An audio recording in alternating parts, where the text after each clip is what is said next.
Chapter 3. Jesus entered the synagogue again, and a man was there who had a shriveled hand.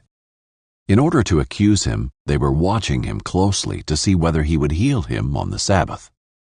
He told the man with the shriveled hand, "Stand before us." Then he said to them, "Is it lawful to do good on the Sabbath, or to do evil, to save life, or to kill?" But they were silent. After looking around at them with anger, he was grieved at the hardness of their hearts, and told the man, "Stretch out your hand." So he stretched it out, and his hand was restored. Immediately the Pharisees went out and started plotting with the Herodians against him, how they might kill him.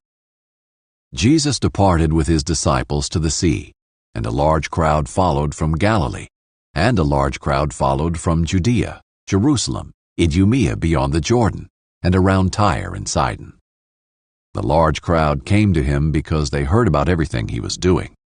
Then he told his disciples to have a small boat ready for him, so that the crowd wouldn't crush him.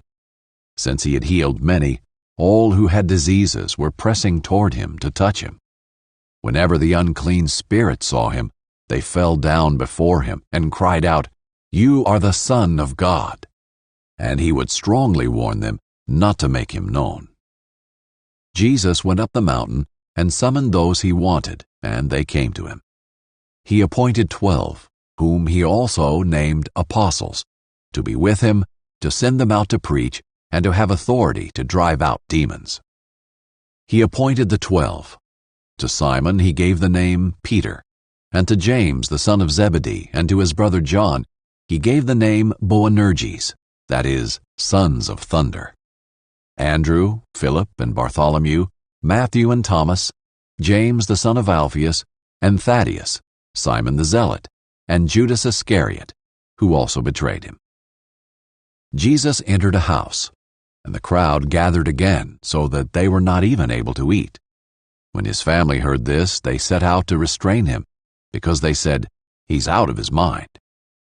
The scribes who had come down from Jerusalem said, "He is possessed by Beelzebul, and he drives out demons by the ruler of the demons."